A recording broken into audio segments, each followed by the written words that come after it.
I woke up Tuesday morning to find a bright orange violation notice taped to my front door, which would have been annoying enough on its own. But when I read what it said, I felt my blood pressure spike immediately. According to the Sunset Ridge Homeowners Association, my garden gnomes were aesthetically inappropriate and needed to be removed within 72 hours or I'd face daily fines of $100.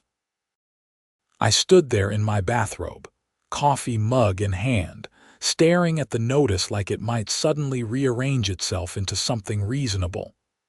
My garden gnomes. The collection I'd been building for 3 years, each one a miniature masterpiece hand-painted by Clara Morrison, a local artist in Phoenix, Arizona, who'd gained national recognition for her work. These weren't plastic big box store decorations.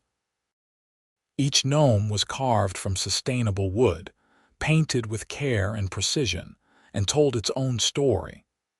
I had 12 of them arranged throughout my front garden, and together they created a whimsical narrative that had become something of a neighborhood landmark. Kids would stop by to see them. People took photos. The local newspaper had even done a feature on them last spring, but apparently Patricia Brennan, the president of our HOA, had decided they were tacky. I crumpled the notice in my fist and went back inside, already planning my response. I'd lived in this development for 5 years, always paid my dues on time, kept my lawn pristine, and followed every ridiculous rule they'd thrown at me. But this was different. This was personal. My name is Nathan Quincy, and I'm a high school art teacher. I bought this house in Sunset Ridge when I transferred to Desert Sky High School, attracted by the good schools in the area and the community feel. The HOA seemed reasonable at first. Standard stuff about lawn maintenance, no cars on blocks in driveways, keeping trash cans out of sight. I could live with that. But over the past year, Patricia had been elected president, and things had gotten progressively more controlling. I called Clara immediately. She answered on the third ring, her voice warm and familiar. "Nathan, hey, how are the gnomes holding up in this heat?" "Clara, I need to talk to you about something. The HOA just hit me with a violation notice. They want them gone." There was a pause. "They want what gone?" "The gnomes, all of them. They're calling them aesthetically inappropriate." "You're kidding." Her voice had gone flat with disbelief. "Those pieces have been featured in Arizona Art Monthly. I have a waiting list of buyers. They're calling them inappropriate." Tacky was the exact word used in the notice. Clara let out a long breath. "Nathan, those gnomes represent almost 100 hours of work. Each one is a unique piece." "Do you know how much they're worth?" I did, actually. I'd paid Clara $1,500 per gnome, which was actually a friend price. Her work typically sold for $2,000 or more at galleries in Scottsdale. The 12 gnomes in my yard represented nearly $20,000 of investment. "I'm not taking them down," I said. "I just wanted to give you a heads up that this might get ugly. You need me to write a letter or something, artist statement about their cultural value." "That might actually help. I'm going to fight this, Clara. These people need to understand they can't just bully homeowners into submission." After we hung up, I sat down at my kitchen table and started researching. Arizona HOA law was complex, but one thing became clear pretty quickly. HOAs had broad authority over aesthetic matters, but that authority wasn't unlimited. They had to follow their own governing documents, and any rules had to be applied consistently and reasonably. I pulled up the Sunset Ridge CC and Articus, the covenants, conditions, and restrictions that governed our development, and started reading. The relevant section was vague, prohibiting yard ornaments or decorations that detract from the overall aesthetic harmony of the community. It was the kind of language that gave an HOA wide discretion, but it also required subjective judgment. Who decided what detracted from aesthetic harmony? And were they applying this standard consistently? I spent the next hour walking through the neighborhood with my phone, documenting every yard decoration I could find. Mrs. Henderson on Saguaro Drive had a 3-foot ceramic frog. The Johnsons had plastic flamingos. The Reynolds family had one of those horrible spinning flower things that looked like it came from a dollar store. And the Mitchells, who lived 2 doors down from Patricia herself, had a collection of rusty horseshoes nailed to their fence. But my hand-painted, artisan-crafted gnomes were the problem. By the time I finished my documentation walk, I had 43 photos of various yard decorations throughout Sunset Ridge, many of which were far less artistic than Clara's work. This wasn't about aesthetics.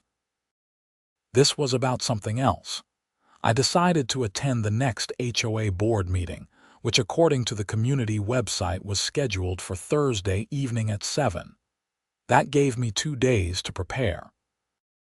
I spent Tuesday evening drafting a response letter, outlining my position and requesting a hearing before the board.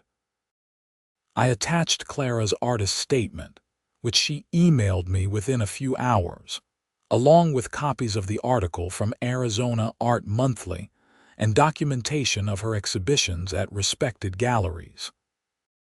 Wednesday morning, I dropped my response package off at Patricia's house, which also served as the unofficial HOA office. She answered the door in white capri pants and a polo shirt with the Sunset Ridge logo embroidered on it. Her blonde hair pulled back in a tight ponytail that somehow made her permanent scowl more pronounced. "Mr. Quincy," she said, not quite meeting my eyes. "I assume this is about the violation notice." "It is. I'm requesting a formal hearing. Everything's in there." I handed her the folder. She took it without looking at it. "The rules are quite clear about yard decorations." Then I look forward to discussing how those rules are being applied to other residents. "See you Thursday." I walked away before she could respond, feeling oddly satisfied. I'd spent enough years dealing with difficult administrators at school to know that sometimes you had to stand your ground early. Thursday evening arrived with the kind of oppressive heat that makes Phoenix summers legendary. The HOA meeting was held in the community clubhouse, a beige stucco building with all the charm of a storage unit. I arrived 15 minutes early and found about 20 other residents already there, more than I'd expected for a typical meeting. Patricia sat at a table at the front with 4 other board members. Robert Chen, the vice president, Sandra Wu, the treasurer, Marcus Thompson, the secretary, and Deborah Harrison, a member at large. They all had printed agendas in front of them, and Patricia was shuffling through papers with an air of self-importance. I took a seat in the 3rd row, nodding to a few neighbors I recognized. Tom Anderson, who lived across the street from me, leaned over and whispered, "Heard about your gnomes, man. That's ridiculous." "Thanks. I'm hoping to clear it up tonight." The meeting started promptly at 7. Patricia banged a gavel, which seemed unnecessarily dramatic, and launched into standard business. Minutes from the last meeting were approved. Financial reports were presented. Someone complained about a dog that kept barking. Standard HOA fare. Then we reached new business, and Patricia's expression turned smug. "We have a violation appeal from Nathan Quincy regarding unauthorized yard decorations. Mr. Quincy, would you like to address the board?" I stood up, folder in hand. "Yes, thank you." I received a notice stating that my garden gnomes need to be removed for being aesthetically inappropriate. I'm here to challenge that determination on several grounds. Patricia's smile was thin.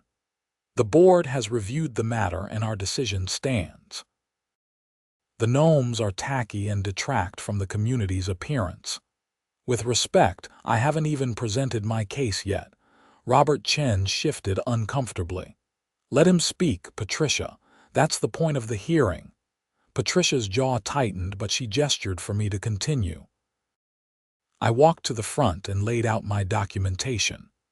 First, these aren't ordinary lawn ornaments.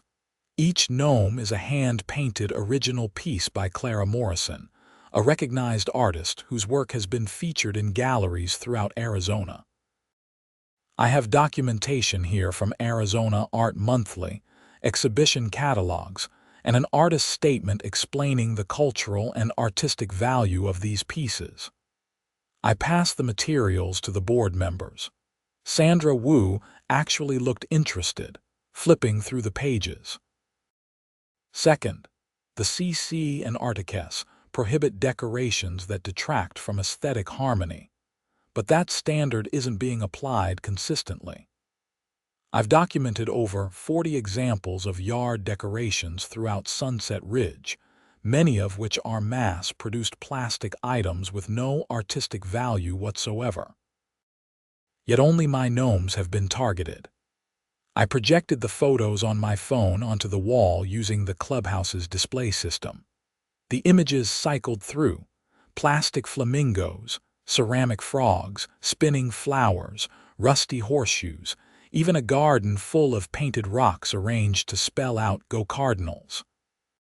Third, these gnomes have become a positive feature of our community. The local newspaper featured them. Families bring their children to see them. They add character and uniqueness to our neighborhood. I could see I'd made an impression on some of the board members. Marcus Thompson was nodding slightly.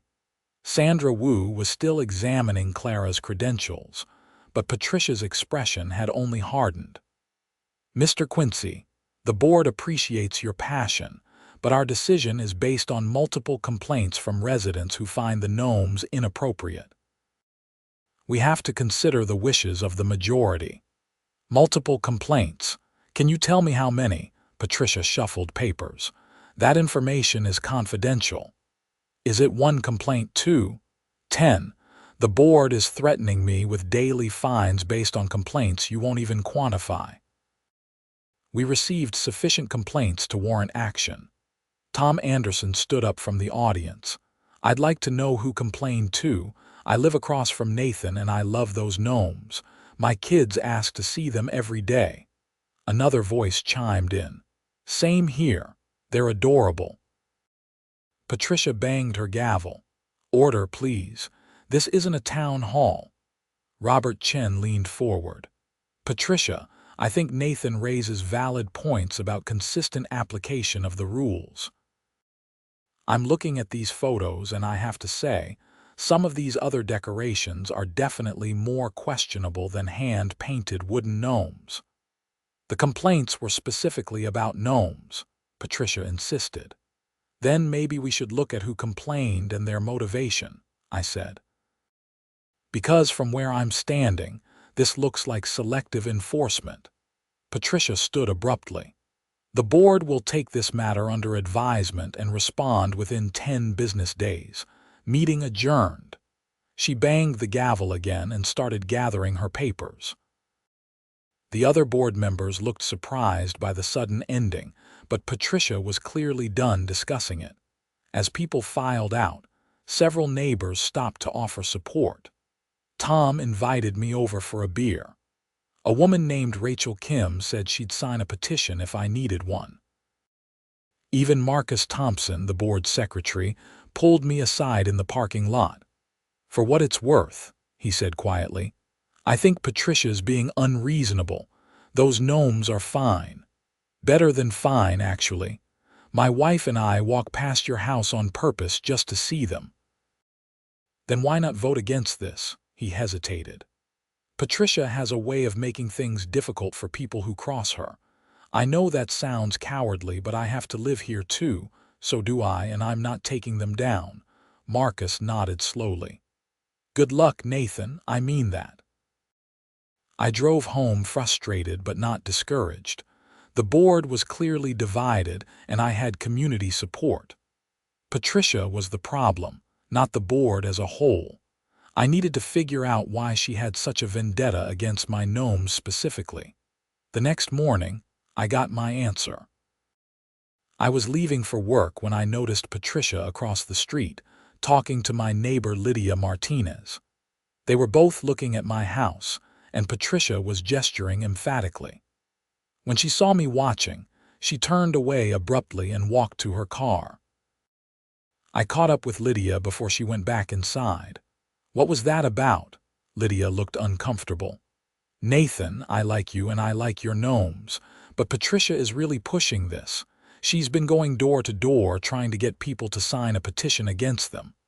"Why? What does she have against garden gnomes?" "It's not the gnomes specifically." Lydia glanced around as if checking for eavesdroppers. "Between you and me, I think it's because your house won the Neighborhood Beautification Award last year. Patricia had been sure she was going to win it. She'd spent thousands on landscaping, but the committee chose your house because of the gnomes and how creative your garden design was." Suddenly, everything clicked into place. The Beautification Award came with a cash prize of $500 and a plaque that hung on your mailbox for a year. I'd been flattered when I won but hadn't thought much about it. I certainly hadn't known Patricia had been competing for it. "So this is revenge for winning an award a year ago," Lydia shrugged. "Patricia holds grudges. Last year she tried to fine the Hendersons for having the wrong shade of beige on their shutters. It went on for months before they finally repainted them just to make her stop." "That's insane. That's Patricia. Look, I'm not signing her petition. A lot of people aren't. But she's persistent, and she has some allies on the board." This information changed my strategy. If Patricia was acting out of personal spite rather than genuine concern for community standards, that was relevant. It also suggested she might be abusing her position as HOA president. I spent my lunch break at school researching HOA president duties and potential conflicts of interest. Arizona law required HOA boards to act in good faith and in the best interests of the community. Personal vendettas didn't qualify.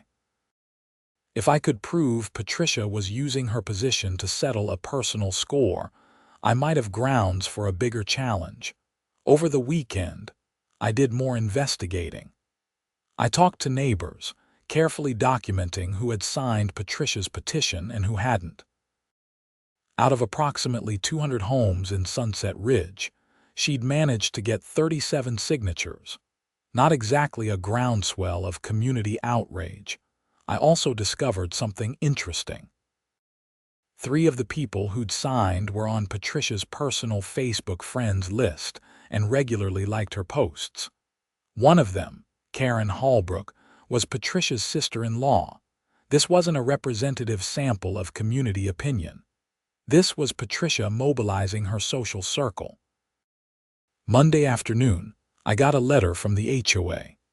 It was typed on official letterhead and signed by all 5 board members, which surprised me given Marcus Thompson's private comments. "Dear Mr. Quincy, after careful consideration of your appeal, the board has determined that the violation notice will stand. The garden gnomes in your front yard are not in keeping with community aesthetic standards and must be removed by Friday, August 15th at 5:00 p.m. Failure to comply will result in fines of $100 per day beginning Saturday, August 16th. You have the right to request a hearing before the full membership at the next quarterly meeting, scheduled for November 3rd. Sincerely, the Sunset Ridge HOA Board." I read it 3 times, anger building with each pass. They were going to fine me $100 a day starting in 4 days, but I couldn't get a full membership hearing for almost 3 months. That was potentially $9,000 in fines before I'd even have a chance to present my case to the community. I called a lawyer that afternoon. Her name was Jennifer Stone, and she specialized in HOA disputes. Her office was in downtown Phoenix, and she could see me the next day. Jennifer was in her mid-40s, with short gray hair and the no-nonsense demeanor of someone who'd spent decades fighting bureaucratic battles. She listened to my story, reviewed my documentation, and leaned back in her chair. "You have a solid case," she said. "The selective enforcement is obvious, and if we can prove Patricia's acting out of personal animosity, that strengthens your position considerably. But I need to be straight with you about the costs. HOA litigation can get expensive fast." "How expensive?" "My retainer is $5,000. If this goes to actual litigation, you're looking at $15,000 to $20,000 minimum, possibly more if it drags out. And that's if you win. If you lose, you pay your own legal fees plus potentially the HOA's fees, depending on how the judge rules." I felt my stomach drop. I'm a teacher. I don't have that kind of money sitting around. "I understand. Here's what I'd suggest. Let me draft a strongly worded letter to the board outlining the legal problems with their position. Sometimes that's enough to make them back down. If not, we can look at filing a complaint with the Arizona Department of Real Estate, which oversees HOAs. That's free and sometimes effective. Actual litigation would be a last resort." "How much for the letter?" $500. I wrote her a check, hoping it would be money well spent. Jennifer's letter arrived at Patricia's house via certified mail on Thursday, one day before the Gnomes were supposed to be removed. I knew because I was there when the postal carrier delivered it. Patricia opened her door, signed for the letter, and her face went pale when she saw the law firm's return address. That evening I got a phone call from Robert Chen. "Nathan, this is Robert from the HOA board. Listen, Patricia just forwarded us this letter from your attorney. Can we talk before this gets out of hand?" "I'm happy to talk, Robert. I've been trying to talk. Patricia's the one threatening me with fines." I know. Look, I'll be honest with you. Some of us on the board aren't comfortable with how this has been handled. We were pressured into signing that letter. Patricia said it was just a formality, that you'd probably just remove the Gnomes rather than fight it. Well, she was wrong. Clearly. Can you come to an informal meeting? Just you and the board, no formal proceedings. Let's see if we can work something out. I agreed to meet them Saturday morning at the clubhouse. I brought my documentation but left Jennifer's number on speed dial just in case. All 5 board members were there, and the tension was immediately apparent. Patricia sat rigid and silent at one end of the table, while the other 4 members seemed genuinely interested in finding a solution. Sandra Wu spoke first. "Nathan, we've been doing more research into Clara Morrison's work. I had no idea how accomplished she is. These really are legitimate art pieces. That's what I tried to tell you at the meeting. And looking at the photos you provided of other decorations," Robert added, "it's clear we haven't been consistent. That's on us, and it's something we need to address across the board, no pun intended." "So the violation is withdrawn?" I asked hopefully. Patricia finally spoke, her voice tight. "We still have community complaints." "From 37 people," I said, "out of 200 homes, and several of those signatures are from your personal friends and family, Patricia." "That's not representative." Her face flushed red. "How dare you suggest that I've acted improperly? I am the president of this association, and I have a responsibility to address resident concerns." "Then address all the concerns equally," I shot back. "There are plastic flamingos 2 streets over. There are garden gnomes made of concrete at the Hendersons' place. Why are only mine being targeted?" "Because yours are excessive," Patricia snapped. 12 gnomes cluttering up your yard like some kind of carnival. "So this is about the number, fine. I'll reduce it to 6. 3 in front, 3 in back. Would that satisfy the board?" The other members looked at each other. Marcus Thompson nodded. That seems reasonable. Absolutely not, Patricia said. The violation stands as written. Patricia, Robert said carefully, I think Nathan's offering a fair compromise. We could amend the violation to specify a reduced number of decorative items per yard. Apply it community-wide going forward. I said no. Sandra Wu frowned. Patricia, we're all on this board together. This isn't a dictatorship. I'm the president. My decision is final. Actually, Deborah Harrison spoke up for the first time, any board action requires a majority vote. That's in our bylaws. Patricia looked like she'd been slapped. You're going against me. After everything I've done for this community. We're not going against you, Robert said.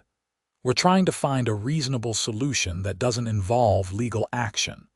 Nathan has a legitimate point about selective enforcement, and if we push this, we could be exposing the HOA to liability. He's bluffing. He can't afford to sue us. Maybe not, I said, but I can afford to file complaints with the Department of Real Estate, contact the media about an HOA targeting legitimate artwork, and continue documenting every inconsistency in how you enforce the rules. I'm a teacher, Patricia. I'm trained to do research and present information clearly, and I have time during summers to make this my personal project. The threat hung in the air. Patricia's jaw worked silently for a moment before she stood abruptly. Fine. Do whatever you want. But don't come crying to me when property values drop, because this neighborhood looks like a flea market. She stormed out of the clubhouse, leaving the 4 remaining board members looking exhausted. I apologize for that, Robert said. This has gotten way out of hand. We spent the next hour hammering out a compromise. I would keep 6 gnomes in my front yard and could have as many as I wanted in the back. In exchange, the HOA would develop clear, objective standards for yard decorations that would be applied consistently throughout the community. They'd also form a review committee to evaluate any future violations before fines were issued. I left the meeting feeling cautiously optimistic. The immediate crisis was resolved, but I had a feeling Patricia wasn't done.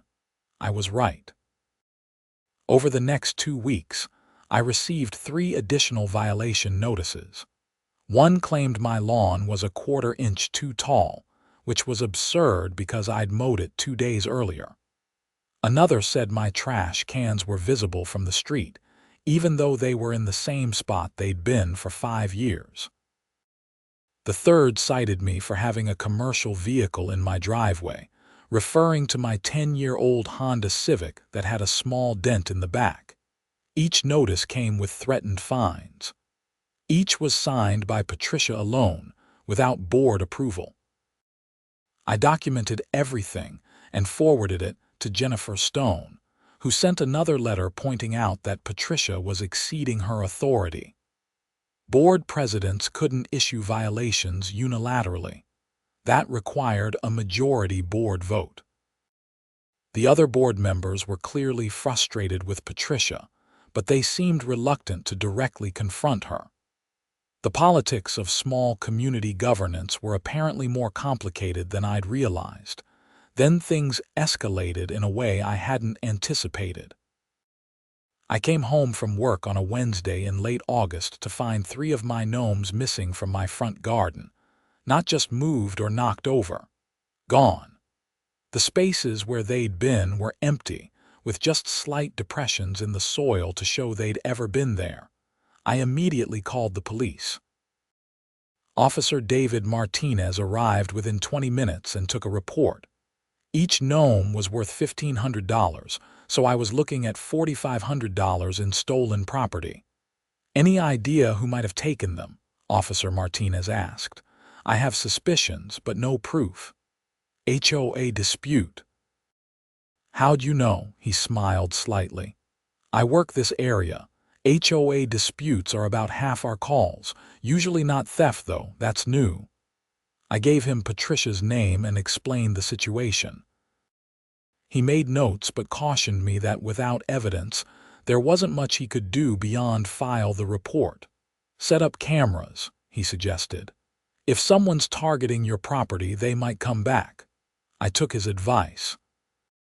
That evening, I installed a Ring doorbell and 2 additional security cameras covering my front and side yards. The whole setup cost me $400 I hadn't budgeted for, but I wasn't going to be victimized in my own home. Clara was devastated when I called her about the missing gnomes. "Nathan, those pieces took me weeks to create. They're irreplaceable. I know. I'm so sorry." "You really think someone from the HOA took them?" "I don't know what else to think. Who else would care enough to steal garden gnomes? This is insane. Should I make replacements? Not yet. Let's see what happens." What happened was that 2 nights later, my cameras caught Patricia Brennan and her sister-in-law Karen Holbrook sneaking into my yard at 1 in the morning and attempting to take another gnome. The motion-activated cameras lit up and started recording. I got an alert on my phone and watched in real time as Patricia grabbed the gnome I called the fisherman, which showed an elderly gnome with a tiny fishing pole. The detail work on it was extraordinary. Clara had painted individual scales on the fish. I called 911 immediately. "This is 911. What's your emergency?" "There are 2 people stealing from my yard right now. I have them on video." I stayed on the line while police were dispatched. The operator asked me to stay inside, which I did, watching through my window and my phone app as Patricia and Karen struggled with the gnome. It was heavier than they'd expected, solid wood instead of hollow plastic. They'd just gotten it to the sidewalk when patrol cars arrived, lights flashing. Patricia and Karen froze like deer in headlights. I went outside as Officer Martinez approached them. He recognized me immediately. "Mr. Quincy, these the suspects." "That's them. The one on the left is Patricia Brennan, president of our HOA. The other is Karen Holbrook." Patricia's face cycled through several emotions: shock, fear, anger, and finally indignation. "This is a misunderstanding. I was removing a violation." "At 1 in the morning, Officer Martinez asked. "I have the authority as HOA president to remove items that violate our community standards." "Madam, that's not how property rights work. You can't enter someone's yard and take their belongings without permission, regardless of what authority you think you have." "But the HOA rules clearly state." "The HOA rules don't override state law. You're being detained for investigation of theft." Karen started crying. "Patricia, you said this was legal. You said we were allowed to do this." "Shut up, Karen," Patricia hissed. Officer Martinez separated them and called for backup. Another patrol car arrived and soon both women were in handcuffs. The irony of watching the HOA president being arrested in my front yard at 1 in the morning wasn't lost on me. "Mr. Quincy, I'll need copies of your security footage," Officer Martinez said, already queued up. "I can email it directly from the app." As they loaded Patricia and Karen into separate patrol cars, Patricia shouted at me, "You'll regret this. The HOA will bury you in fines." "I don't think you're going to be in a position to issue fines anymore," I called back. The neighbors, drawn by the lights and commotion, had started emerging from their houses. Tom Anderson came over in his pajamas. Was that Patricia, in handcuffs? Yep, caught her red-handed stealing my gnomes. Oh man, this is wild. By morning, the entire neighborhood knew what had happened. My Ring footage had captured everything in crystal clear HD. Patricia and Karen entering my yard, struggling with the gnome. Patricia saying, "Just grab it. We'll say it was a violation," and Karen responding, "What if we get caught?" The video went viral on the Sunset Ridge community Facebook page before I'd even finished my breakfast. By noon, it had been shared to several Phoenix area news stations. By evening, I was fielding calls from reporters asking for interviews. I gave one interview to Channel 12 News, explaining the whole situation from beginning to end. The reporter, a sharp woman named Michelle Torres, was clearly enjoying the absurdity of it all. "So let me get this straight," she said during the interview. "The HOA president, upset that your hand-painted art pieces won a neighborhood award, tried to force you to remove them, and when you wouldn't, she broke into your yard to steal them herself. That's the situation, yes. And these gnomes are legitimate artwork." I showed her one of the remaining pieces, The Gardener, which depicted a female gnome tending tiny painted roses. Clara had somehow managed to make the gnome's expression both focused and serene. It was genuinely beautiful work. "This is incredible," Michelle said, examining it closely. "Our viewers need to see this." The segment aired that night and got picked up regionally. Suddenly, Clara's work was getting attention across Arizona. Her phone started ringing with commission requests. My student inbox filled with messages of support. The story had apparently resonated with people who'd had their own frustrating HOA experiences. But the immediate consequences were more local and more significant. The Sunset Ridge HOA board held an emergency meeting and voted unanimously to remove Patricia as president. Robert Chen was appointed interim president, and one of the first actions was formally withdrawing all violations against my property. Patricia and Karen were charged with theft and criminal trespass. Because the value of the gnomes exceeded $1,000, it was a felony. They both made bail but were facing serious legal consequences. The 3 missing gnomes were recovered from Karen's garage, where Patricia had apparently stored them with the plan to gradually remove all of my garden decorations over time. The gnomes were returned to me undamaged, though I had them thoroughly checked by Clara to make sure. The story could have ended there, but Patricia wasn't finished. Even facing criminal charges, she launched a countersuit against me for defamation, claiming I damaged her reputation by falsely accusing her of theft. Never mind that she'd literally been caught on camera stealing my property. Her lawyer argued that I'd publicized the incident to embarrass her and cause her emotional distress. Jennifer Stone was more than happy to take the case. "This is going to be fun," she said when I forwarded her the lawsuit. "I don't often get cases where the facts are this clear-cut." The defamation suit was dismissed within 2 months. The judge actually laughed when Patricia's lawyer tried to argue that publicizing someone's arrest for a crime they actually committed constituted defamation. "Counselor," the judge said, "truth is an absolute defense to defamation. Your client was arrested for theft. Mr. Quincy has video evidence of the theft occurring. Nothing he said was false. Motion dismissed." Patricia's criminal case took longer to resolve. Her lawyer tried various angles. She was confused about her HOA authority. She was acting in good faith. She had a mental health crisis. The gnomes weren't really worth what I claimed. None of it worked. The video evidence was damning, and the fact that she'd returned after an initial theft to steal more made it clear this wasn't a momentary lapse in judgment. In January, Patricia pleaded guilty to criminal trespass and misdemeanor theft as part of a plea deal. She received 2 years of probation, had to pay restitution for the value of the gnomes plus my security camera costs, and was required to complete 100 hours of community service.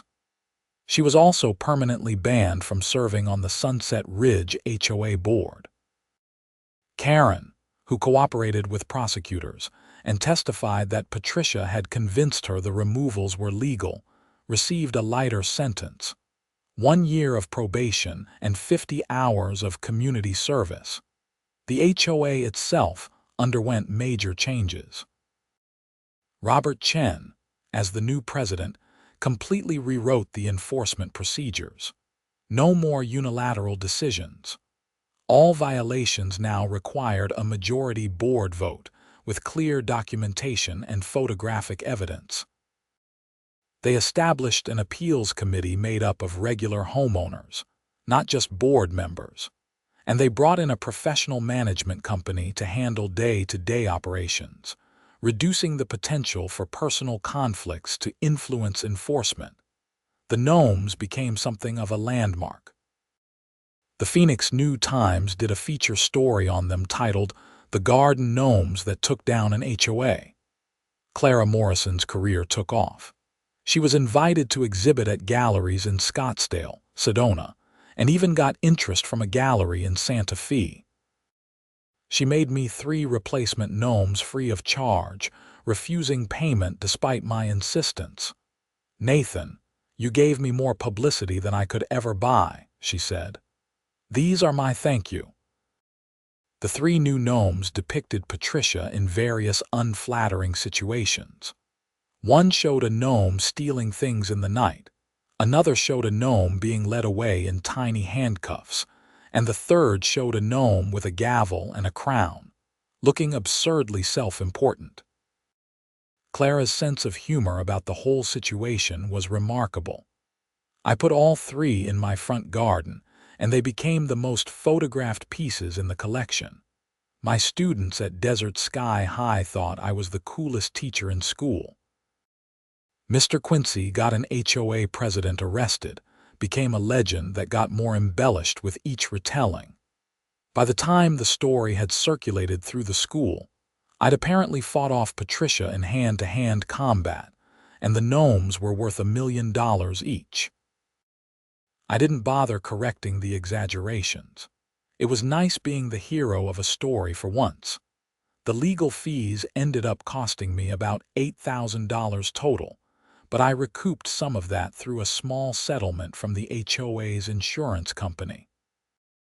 Apparently, Patricia had been acting beyond her authority so egregiously that the insurance company considered it a liability issue.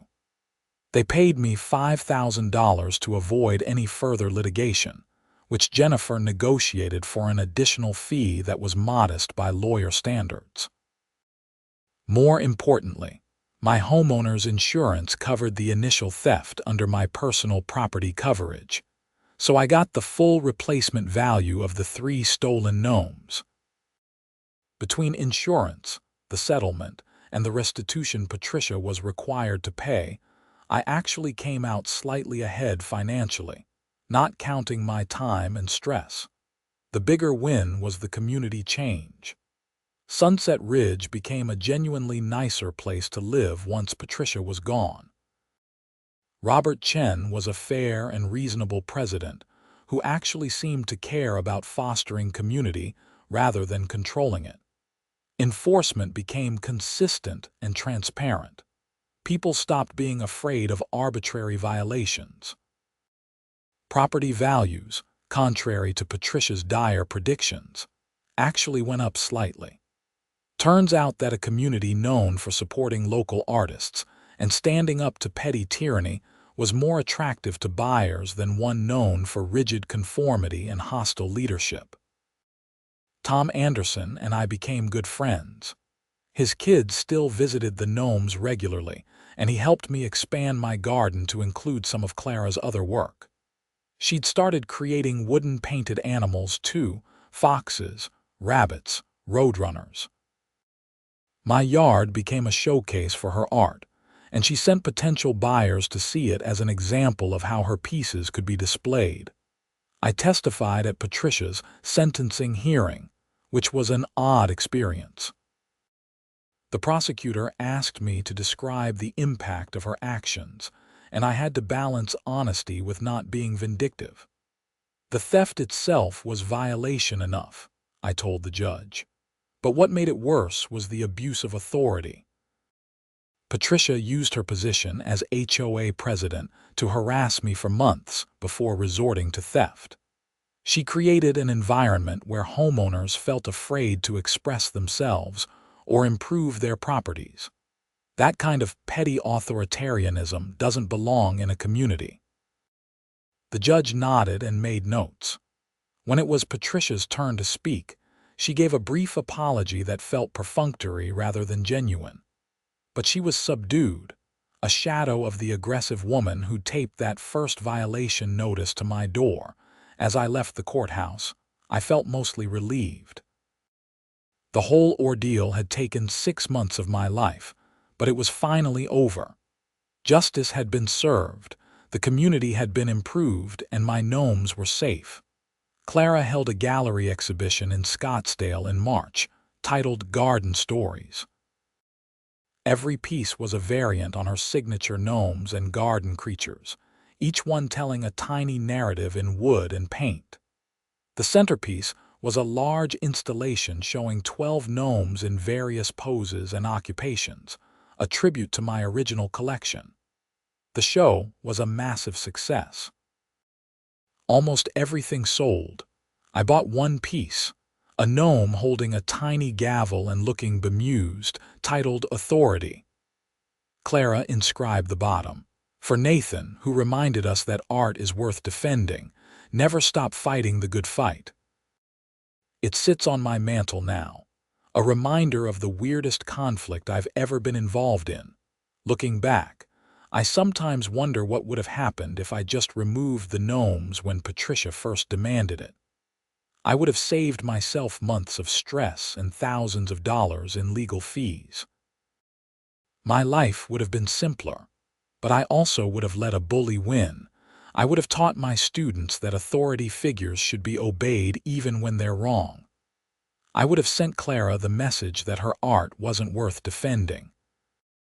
And I would have contributed to a culture where HOAs can abuse their power without consequences. So no, I don't regret fighting. Some battles are worth the trouble and some principles are worth defending. Art matters. Beauty matters. Standing up to petty tyrants matters. The gnomes are still in my garden, all 15 of them now. They've weathered Phoenix summers and mild winters. The paint has faded slightly on the oldest ones, giving them a dignified patina. Clara comes by occasionally to do touch-ups, though she says the aging adds character. Neighborhood kids still stop by to see them. Families take photos. Tour groups from the local art council sometimes include my house on their neighborhood walks, which amuses me to no end. The gnomes have become exactly what I always hoped, a source of joy and beauty that enriches the community.